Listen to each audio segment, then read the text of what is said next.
Qizil zahar. Osonliq millatlarga o'z taqdirini o'zi belgilash huquqi 1922 yili qurilgan chog'dagi Xitoy Kommunist partiyasining kun tartibiga kirgizilgan edi. Yangidan shakllangan partiya Xitoyni Amerika Qo'shma Shtatlariga o'xshash O'ttirxan, Tibet, Mong'oliya va Sharq Turkistondan tarkib topgan yangi davlat qurishni ko'zda tutgan. 1931 yili tuzilgan asos qonun loyihasida Mong'ol, Uyg'ur, Tibet, Miyo, Korean va boshqa millatlarga o'z taqdirini o'zi belgilash, hatto xohlasa mustaqil bo'lish huquqi berishga va'da qilgan. Biroq 1935 yili Mao huquqi erishgandan boshlab partiyaning kun tartibi o'zgarishga boshladi. Shundaq o'zgarishlar orqa-orqadan paydo bo'lib o'tgan asrning oxirigacha davomlashdi. O'z huquqiga o'zi erishish jarayonida osonliq millatlardan foydalanish uchun Mao ularga noiti mard ko'rindi.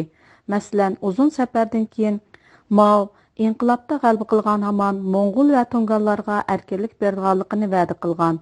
U mezgilda Mao Mong'ol va Tunganlarning territoriyasida turadi. Ular Maoning Gomindan qo'shinining qo'rshovidan chekinish yo'li bo'lgan Shimoliy rayonni kontrol qiladi. Maoning yo'qotib qo'ydigan hech narsasi mavjud emas, chunki shu mezgilda u hech narsaga ega bo'lmagan edi.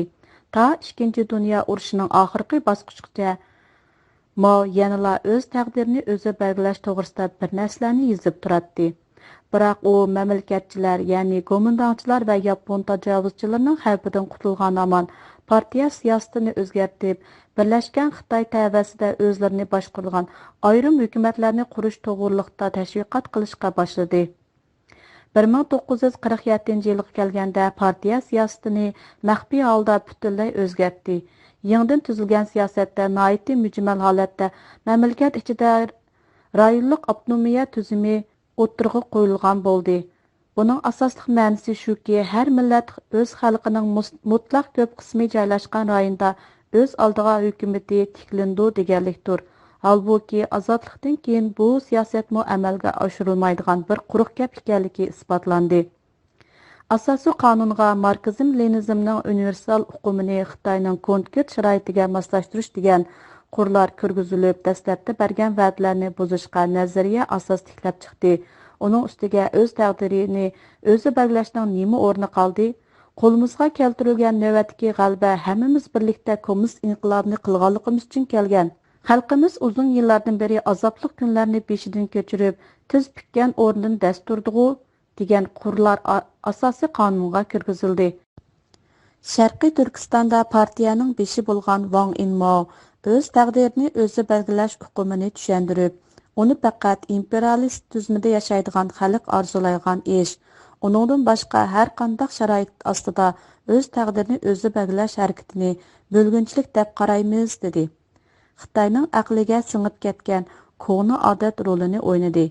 Mao ammo oldida Xan cho'ng jamoatchiligining ziynini mayli qancha ig'ir tanqidlagan bo'lishidan qat'iy nazar, u Hunan o'lkasidagi bir ashliq savdogari va qarz berguvchining o'g'li bo'lish bilan Xitoydagi hamma odamga o'xshash bir Xan millatchisidir.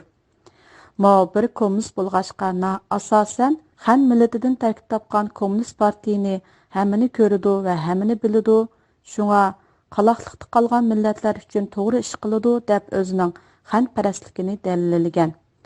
Sharqiy Turkiston va Tibet xalqi aldam xaltisiga tushgan hamon shu peti turaverdi deb ko'ngilda son bo'lgan edi. Partiyaning Sharq Turkistondagi yerlik hukumatga yurgizgan siyosati Sovet O'rta Osiyoda yurgizgan siyosatlarga selishtirganda texmi razil edi. Boshqarg'uchi ma'muriy o'rinlar Shang, Chu, Naya, oblast va o'lkalarga bo'lingan bo'lib, butun Xitoyda umumlashtirilgan. Biroq bir qism osonliq millatlar rayonlarida avtonom rayonlar qurilib chiqdi. Yurgizish qoidasi shuki, boshqarish eng oson bo'lgan millat hatto talab qilmasmi oldi bilan avtonomiyaga erishtirildi. 1953-yildan boshlab Sharqiy Turkistonda avtonomiya birliklari tiklanishga boshladi. 1954-yili 15-martda Xitoy bilan eng yaqin hamkorlashadigan Tunganlarga ko'rlig'i yaqin keladigan Qari shaharda Tungan avtonomiya noyisi qurildi. Ondan keyin 6 ay ichida arqa-arqadan G'uljiga yaqin keldigan Chapchalda Shiba avtonomiya naisi, Tarım uymalıqının çoğun qismini egallaygan rayonda Bayonqulun Moğol avtonom oblasti, Qashqar tarafda Qizilsu Qirg'iz avtonom oblasti, Muli Qazaq avtonom naisi, Sarko'l Tojik avtonom naisi qatorliq atalmış avtonomiya birliklar qurildi. Shuninggacha Sharqiy Turkiston nufusining mutlaq ko'p qismini egallagan Uyg'urga texi hech narsa tegmagan edi. Oxiri 1955 yili 1-oktyabrda Uyg'urlarning mavjudligini e'tirof qilib, butun Sharqiy Turkistonga Yangi Zamin Uyg'ur avtonom rayoni deb ism qo'ydi. Sovet ittifoqiga o'xshash Uyg'ur Respublik yoki Uyg'uriston tiklanmadi. O'rta Osiyodagi jumhuriyatlarga berilgan bo'linib chiqish huquqi Uyg'urlarga berilmadi. Shuning bilan bir vaqtda bir qo'li bilan bergan narsani yana bir qo'li bilan tortib olgan bo'ldi. Gerçi Uyg'ur degan ismni avtonom rayonga ishlatgan bo'lsa-mu, biroq rayon ichidagi oblastlarning chegaralarini shundoq ustulik bilan belgiladiki, Uyg'urlarda siyosiy nuqtadan aytganda hech qanday kontrol huquqi yo'q edi. Mazkur avtonom bo'laklarni ayirganda Xitoy hukumatı maqsadli holda mutlaq ko'p qismni egallagan yakka millat joylashgan rayonlarni bir qancha oblastlarga bo'lib berdi. Qashqar, Xotan va Aqsu qatorliq shaharlarga hech qanday avtonomiya salohiyati berilmadi. Uyg'ur avtonom rayoni qurilgan mezgilda Ningsha bilan Ichki Mo'ng'ullumu avtonomiya rayoni qurildi. Biroq u rayonlarda Xitoy nufusi allaqachon mutlaq ko'p qismni egallab bo'lgan edi. Shunda qilib Uyg'urlar mutlaq ko'p qismni egallagan eli rayonlarda Uyg'urlar to'plashgan G'ulji shahrini markaz qilgan Qozoq avtonom oblasti qurildi. Ko'rli bo'lsa Mo'ng'ul avtonom oblastining markazi bo'ldi. Biroq mazkur oblastda va 12 noyida Uyg'urlar mutlaq ko'p qismni egalladi. Faqat 3 noyida Mo'ng'ullar yashaydigan bo'lib, faqat bir noyida Mo'ng'ullar ko'p qism nüfusni egallaydi. Xitoyning bu taktikasi qadimdan qolgan yiyichi, ya'ni yatning qo'li bilan yo'qotmoq, o'z go'shini o'z yig'i bilan qo'ymoq hiylasining aks etkizib berdi. Atalmış avtonomiya Xitoy Kommunist partiyasining oz sonli millatlarni boshqarish uchun ishlatiladigan bir quruq so'zkisidir. Amaliyotda mayli qanchalik oz sonli millat kadrlarini yerlik hukumatga tayinlagan bo'lsa-mu, eng yuqori qatlamdan eng tuvan qatlamgacha hamma qarorlarni partiya chiqardi.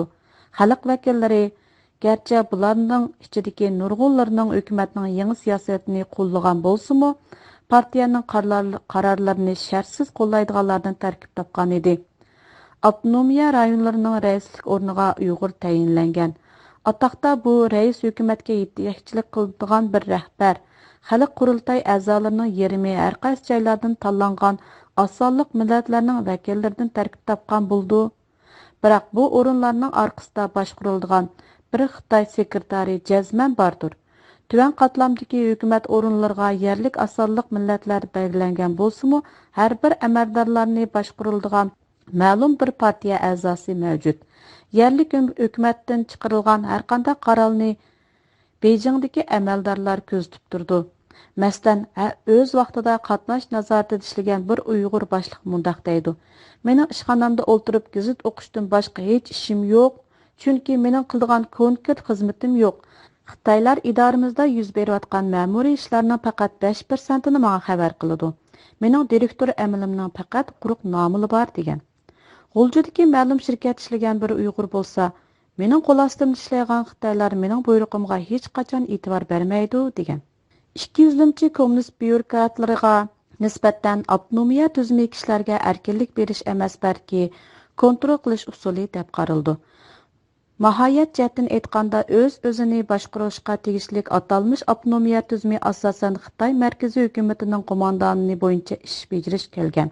Mushundaq bu yoshirin sistema amaliyotda sobiq Sovet ittifoqidan ko'chirilgan bo'lib, butun Xitoy mamlakatidagi ichki ma'muriy o'rinlar, hukumat organlari, zavod, korxonalar va maktablarda qo'llanib kelingan.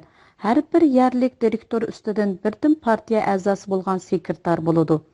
Bu kishining partiya bilan bo'lgan munosabati uning haqiqiy huquqiga kafolat qiladi. Hatto sudlarmi shu tuzum bo'yicha ish bajardi. Amaliy xizmat jarayonida har qanday qaror yoki uqtirish partiyaning tasdiqsiz o'tirg'a qo'yilsa, amalga oshirilmaydi. Masalan, Turpandagi 5 yulduzliq kommunaning Uyg'ur direktori Ala amaldori deb bekitilganligi, bu uning hamma planlarni yerlik partiya yachaykisiga doklad qilib kelganligining mukofoti. Natijada bu kishini nihoyatda xalq qurultiyiga a'zo qilgan hamda Turpan rayonining siyosiy kengash a'zoligiga tayinlab amalni o'stirgan. Shundaqdimi osonliq millat kadrlarining hech qanday huquq yo'q edi. Digilmi bo'lmaydi. Xuddi feodal davrdagi baglarga o'xshash bo'lib, mutlaq ko'p qismni egallagan Xitoylar shular orqali hukmronligini yurgizadi. Osonliq millat kadrlariga bir-biri ustidan gumonlanadigan huquq berilgan bo'lib, ular raqiblarining Xitoyga bakrak yaxshi ko'rinib ketib, o'zining manfaatiga ta'sir yetib qilishini ansirab ketganlik uchun bir-birisining orqasidan harakat qilib, o'zaro ziddiyatlashib o'tishidi. Natijada bu tuzum osonliq millatlar orasida to'qnish paydo qiladi. Huquq degan osonlikcha erishkili bo'ladigan narsa emas. Shunga yerlik millatlar orasida davomli huquq talashib, jidallar to'xtamay hosil bo'lib turadi. Amaliyotda nihoyat aniqki, Bejingning bunday qilishdagi maqsadi Uyg'urlarni Xan millatiga o'zgartish emas, balki ularni Xitoy garajdoniga o'zgartishdir. Bu xuddi Sovet ittifoqi boshqargan O'rta Osiyoga o'xshash bo'lib, Kremlning maqsadi musulmonlarni ruslashtirish emas, balki ularni Sovet garajdoniga o'zgartishdir. Bu jihatda ya marksizm ya ingliz bo'lsin, o'z taqdirini o'zi belgilash nazariyasi o'tirib qo'ymagan. Buning o'rniga ular cho'ng millat kichik millatni yeb tashlaydi deb qiyos qilgan. Bu Lenin, Stalin bilan Mao Zedonglar o'zlarining amaliy harakatlarida cho'ng farqi yo'qligini bildirdi. Marksizm-Leninizmning universal haqiqatini Xitoyning real holati bilan tushlishtirish prinsipi bo'yicha Mao, garchi Xitoy nurg'un osonliq millatlardan tarkib topgan bo'lsa-mu, Ладын burun 3-asrdagi Chin sulolasidan boshlab birlikda bo'lgan davlat bo'lib davomlashib kelgan degan. Xitoyga solishtirganda Sovet sotsialistik jumhuriyatlar birlashmasi bir federatsiyalik davlat bo'lgan. O'z vaqtida Lenin Rossiyani mamlakat deb atab, boshqa qo'shimcha jumhuriyatlarni mamlakatlar deb farqlantirgan. Xitoy bo'lsa ikkisini farqlantirmay millat yoki xalq deb atagan. Farq etmaslikning muhim yeri shuki, Xitoyga nisbatan mamlakatlarda o'z oldiga kompartiyasi bo'la oladi. Biroq millatlar o'z oldiga ayrim kompartiya qura olmaydi. Shu orqali Xitoyda Xan millati kontrol qilgan birdan-bir kommunistik partiyaning bo'lishiga kafolat qilg'ili bo'ladi. Oxirgi bosqichda kommunizm tuzumi qurilgandan keyin hamma millatlar yo'qolib ketganligi aniq. Biroq shuninggacha Xandan boshqa millatlar Xan bilan birlashib ketadi. Undan keyin Xan dunyo bilan birlashib ketadi. Mao Zedongning yaqin sabtishi Junlay 1957-yili dengiz bo'yidagi shahar Qingdao shahrida ochilgan osonliq millatlar to'g'riliq bir yig'inda so'zlagan muhim bir nutqida Xitoydagi osonliq millatlarga Sovetga o'xshash jumhuriyat qurilmaganligining sababini tushuntirib o'tgan. U dediki, mamlakatlik jumhuriyat bo'lish uchun o'zini o'zi boshqara oladigan bo'lish, birlashgan bo'lish hamda mutlaq ko'p qismi bir millatdan tarkib topgan bo'lish kerak. Biroq Sharq Turkistonda kam deganda 13 millat mavjud bo'lib, o'zaro birlashmagan. Bundaq ish tarixda mavjud bo'lib boqmagan. Bu so'zga qaraganda Mo'ng'ul, Uyg'ur va Tibetlarning tarixdan tartib davlatlari bo'lgan haqiqatidan hech xabari yo'q o'xshaydi.